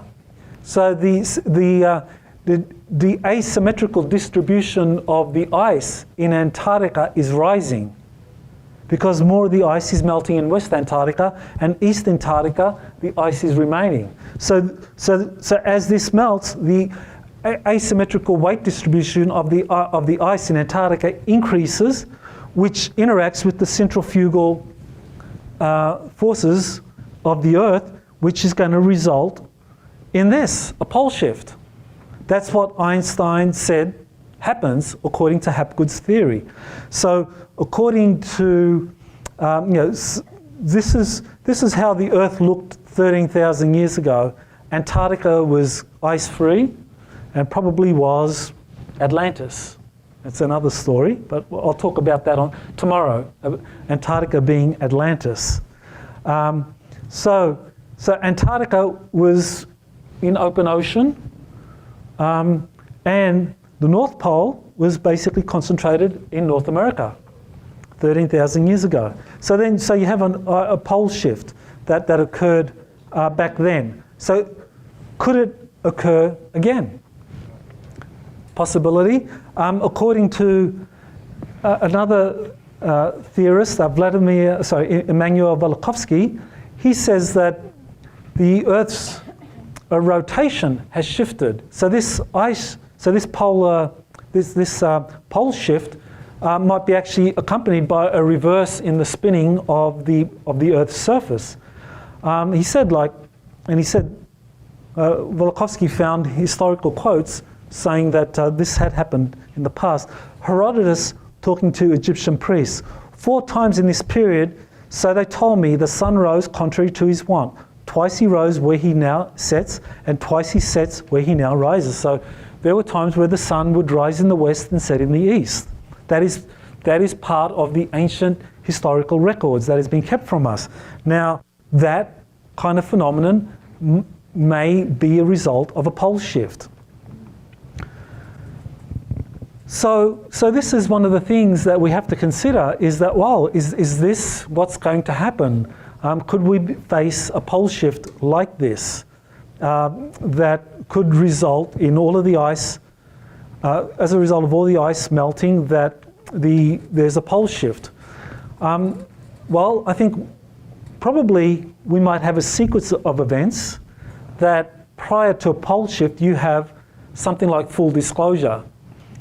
And what's interesting about Antarctica and full disclosure is that unlike us wanting the US military to disclose the truth about what's really happening at Area 51 or what's really happening at Wright-Patterson Air Force Base or at China Lake or wherever, in Antarctica, it's a process that the Earth herself controls, that Gaia, the planet, controls, because the ice sheets are melting, and as they melt, with so many satellites up there, everything in Antarctica is being observed. And so people are, they're looking over Google Earth maps of Antarctica trying to find artifacts, so people are looking. So, and this is what Emery Smith, who has his own sources that confirm a lot of this Antarctica information that I've been talking about. Emery Smith says that his sources say that it's exactly like that. Things are down there that have been discovered. So Emery Smith says earlier this year, quote, it won't be the people, it won't be us exposing this, it's going to be Earth that exposes it because of the warmth. They can't fight the heat right now. And since they can't fight the heat, it's going to be really hard to explain when some of the snow melts in the next year and this giant thing starts being exposed and different metals. So Gaia will be disclosure.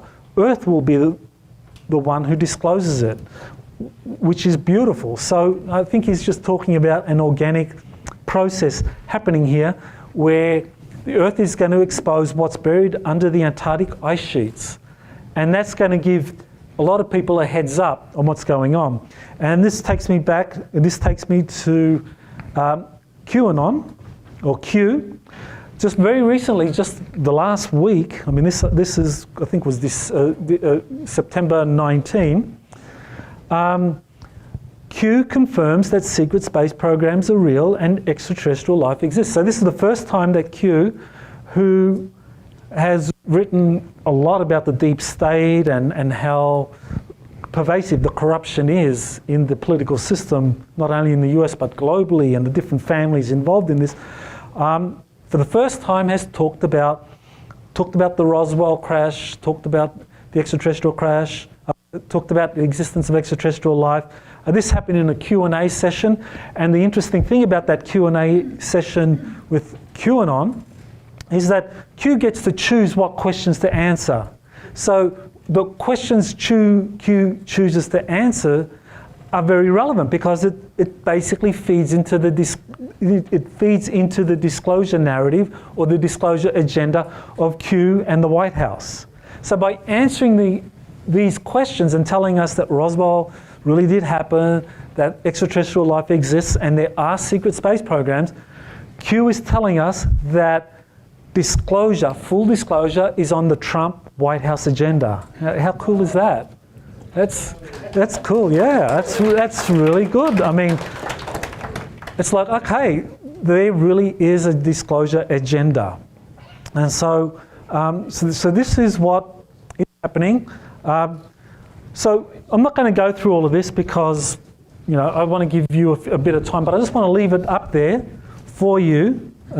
So we have like, I don't know, how many 10 minutes of questions. So we have 10 minutes of questions. So I'll leave it up there for you in case you want to refer to it. But I just want to mention I have the book, Antarctica's Hidden History, that talks about everything I've talked about today is in there. You can find more details, references, and so forth. So with that, I now welcome questions, and feel free to refer to that. Let's begin over there first, and then we'll go to the lady in the middle. Salla, sorry. Did you actually meet with Dr. Tompkins when he wrote Chosen by Extraterrestrials? Did you get a chance to meet with him? I read his book after I had written my first secret space program book on Corey Goode. So that book came out in September of 2015, right. And then Bill Tompkins' book came out in December of 2015. Yeah. Well, the reason I ask is I think in that book, if I remember correctly, back in 1938, 39, like you said, the Nazis were down in Antarctica. They had anti-gravity craft back then, and a lot of scientists and technicians that knew Hitler might be coming into power actually took off. Mm-hmm. Right? Right. They did. And started, basically they're still out there in the outer cosmos exploring. Isn't that right? Because they discovered, they right. discovered anti-gravity back in 38, 39, yeah. That's what Tompkins said. Right, yeah. They're different groups of scientists. Some of them left with Guglielmo Marconi and went to South America because Marconi got together, because the Italians also had a very big space program. But Marconi realized that a war was going to happen and that Mussolini was going to go join Hitler in a crazy war. So he decided to kind of fake his death and take as many scientists as he could with him down to South America and build a civilian and peaceful space program using all of this anti-gravity technology. Right, and some of the Germans that were also involved in these anti-gravity projects actually immigrated to the United States before the Second World War. So Wolfgang Klemperer, that I mentioned earlier, that helped the Navy, that helped build the first Navy dirigibles, that he was actually very familiar with these anti-gravity technologies. How many times have you been to Antarctica? I haven't been to Antarctica. Corey Good has been twice. Why haven't you been? I'm a researcher, so You gotta go, why don't you go right to the source of the Penguins didn't invite. to get to see what's going on. I mean, there's Emery Smith actually is organising an expedition to Antarctica. He's organising an expedition to go down to Antarctica in 2019. It costs a lot of money, and also you need to get permission to be able to tour any facilities down there. It's not an easy thing. And to see the classified programs under the ice, you have to have need to know. And we as private citizens don't have need to know access. But there are two people who say they have been, and they did have need to know access, and that's Corey Good and Pete Peterson. So, and they've shared what they say they saw. But if that's all ice, how do the Germans even, you can't build if you're in miles and tens of thousands of miles of ice. How did Germans even build anything down there? Where's their electricity coming from back in the 40s? Realistically, how do they even build anything? There's no. Okay, all right. Well, let me answer that and then move to someone else. This was actually, this was something the Germans had pioneered in occupied Europe. They became specialists once the Allied bombing raids started emerging, and everything on the surface, all the German factories began to be bombed. They built these underground facilities in Germany itself, in different mountain complexes like the Harz Mountains. That's where they built Nordhausen, a huge facility where they were building V1 and V2 rockets, all under the ground. People didn't know it could be done. They built electricity production plants there under the mountains or adjacent to it, so that they could power these things. You had caverns underneath that were heated at 75 degrees. So underneath 1 or 2 miles of ice, there were these warm caves that they could 1 or 2 build. miles under, how'd they even dig to get up through ice back in the 40s? Because of the extraterrestrial contacts, they got information about the inner topography of Antarctica. Mm-hmm. So they were able to use submarines to get under there. We have a gentleman up the back. I'd like to bring something up that you didn't talk about that may be dearer to your heart now, which is the location of the geothermic plant next to Kilauea, and the supposed story that the purpose was to create tsunamis that would destroy the West Coast, the Asian coast, and all the rest. What's your take on that?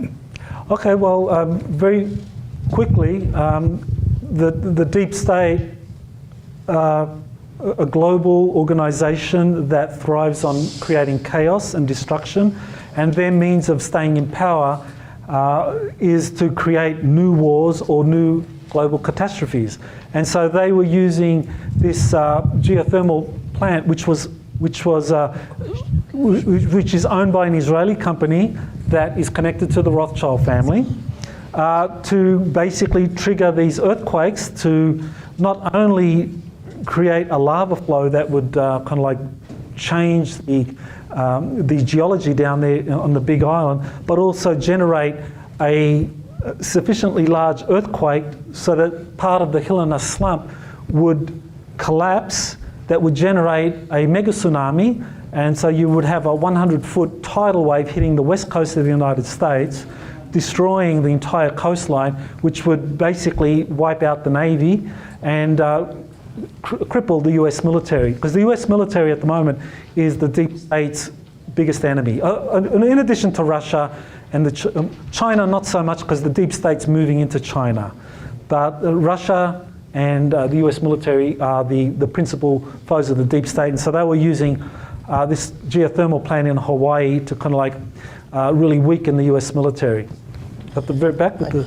Dr. Salla, just wanted to ask you, I'd read a little bit about the covert colonization of our solar system.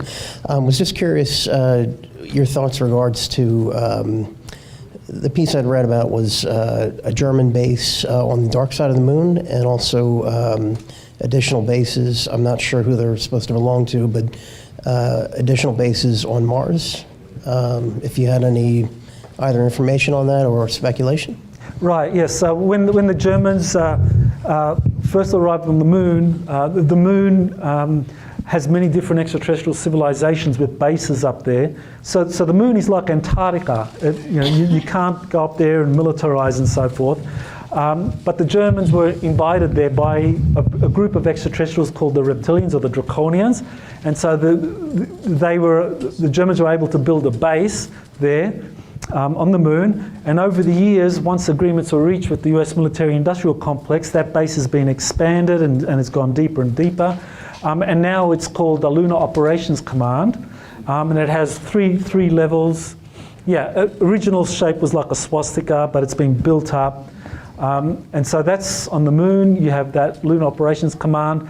And on Mars, different bases were built over the years, especially in the northern and southern hemispheres, which seemed to be more hospitable for underground bases because they didn't have, they weren't places that could be disrupted by these enormous magnetic storms or electrical storms that Mars has very often. Okay. Yes, I'm curious. You were talking about anti-gravity technology earlier. Do you think anti-gravity technology was used to build the huge monolithic structures of the ancient world, like the pyramids and the Baalbek temple? And do you think that, because how would they move those big blocks? I mean, do you think there was anti-gravity type technology? I think it's resonant frequency. In other words, they have a way now to basically identify the specific energy signature of any object.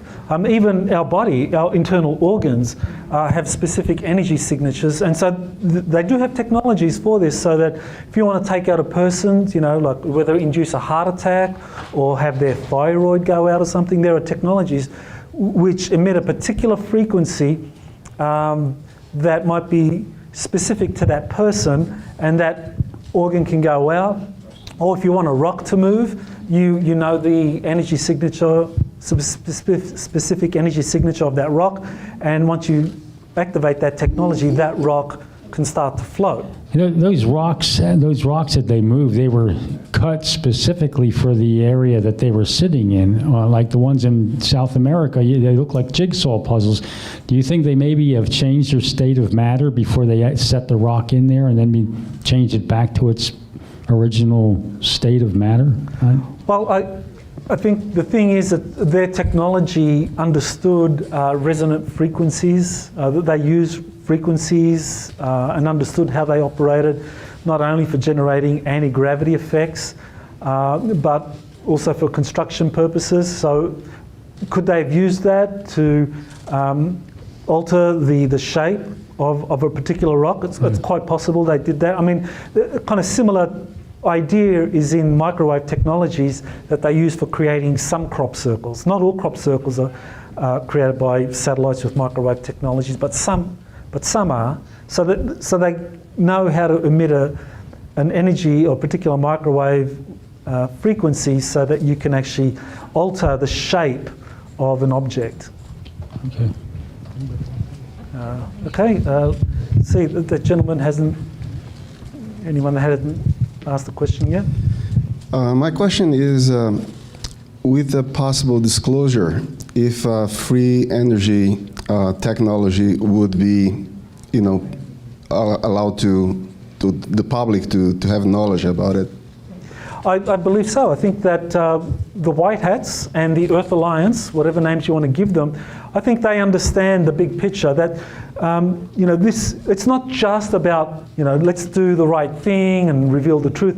We have to prepare for a very serious possibility that there can be one, a solar flash that takes out the electrical grid of the planet. Two, there can be a pole shift that can basically physically lead to destruction in large areas of the planet. So we have to get ready, and the way to do that is to release these technologies so that people can have independent sources of power. If people need to leave the planet, we can.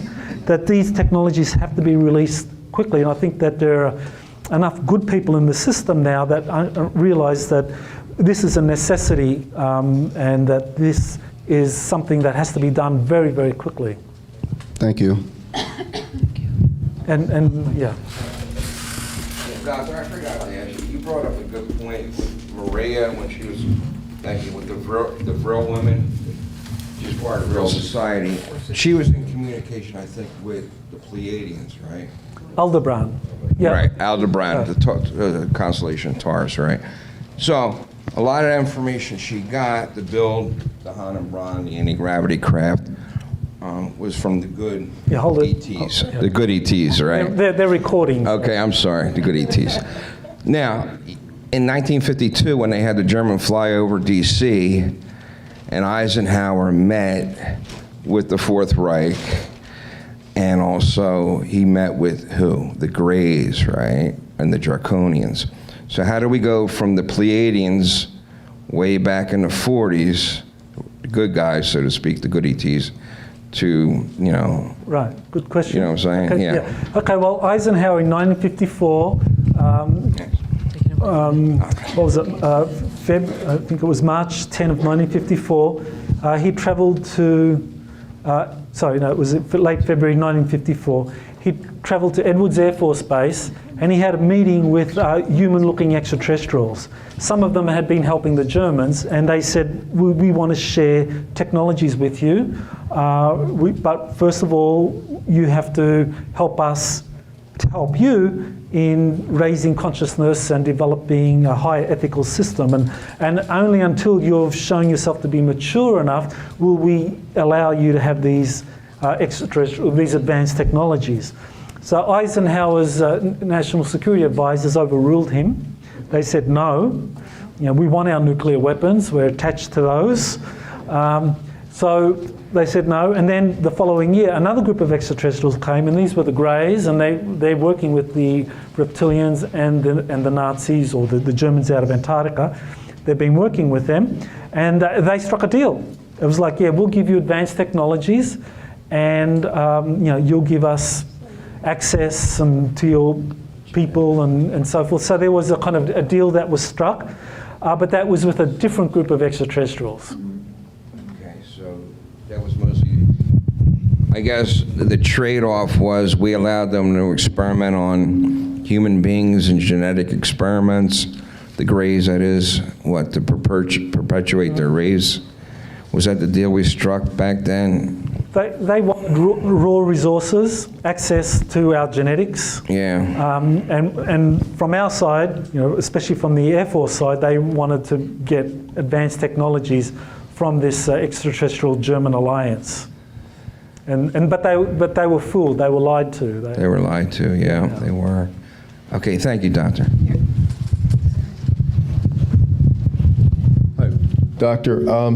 In your book, you have a thing about the Vril force for psychic purposes in spaceflight. Maria Orsic was deeply dedicated to promoting greater awareness of humanity's latent spiritual potential and cosmic connection. Could you elaborate on the Vril force? Okay, the Vril force was something that occultists from around the world recognized as we might call it chi, we might call it prana. It's like the Force in the Star Wars series, but occultists in the 1870s began to talk about the Vril force as something that could be utilized by a person who'd evolved consciously sufficiently, so it could be utilized for use as a weapon, to defend yourself. It could be used for controlling advanced technologies. Edward Bulwer-Lytton wrote a book called Vril, The Coming Race. And in that book that came out in 1870, he was, I think, with the Rosicrucian Society, that was accepted by occultists as the truth worldwide, which is why the German occultists that set up shop in Antarctica the Vril Society, there were many occultists in Britain, the United States, France, that wanted to work together because they understood the Vril force was real, and that once you evolve through higher consciousness to a certain degree, you're able to use this thing for great good or negative for. I mean, Hitler was trying to use it, but he never really They talked about like strengthening your will. Is that like through like concentration exercises? Like I'm trying to understand that a little bit better. Okay, well, the Vril force is like being able to stop the mind from wandering and being able to totally focus on the present moment. Meditation. It's like it's a force. You kind of get into the present moment and allow it to flow through you. Thank you. One more question. So one more. If I was going to put an origin story, a point for your talk today, would it be a crash of a UFO in the Black Forest in the 1920s, early 30s, and then it was reverse engineered by the Germans, and then that whole German takeoff for much of your talk today comes from a UFO orientation, and then you didn't speak that much until the end about the actual UFOs. When you go down to like the Dogon tribes and the Pleiades, I just wanted you to close with maybe a few words of where these extraterrestrials, rather than interplanetary, are coming from, Pleiades or other places. Okay. Well, there's as many as 60 different extraterrestrial civilizations that are interacting with us now. And we are a product of 22 different genetic long-term experiments that go back hundreds of thousands of years. So, we are hybrid extraterrestrials. Everyone in this room, our bodies are a hybrid compilation of all of these different extraterrestrial races. So, they're very interested in us, but we are genetically kind of connected with them. So some of them are here to help us because we're genetically cousins, so they give us advanced technologies or ideas for new energy. People like Nikola Tesla was probably an extraterrestrial himself. And others are here because our genetics are so suitable, they want to exploit us, so we're a resource. So you have the good and the bad. Okay. Thank you.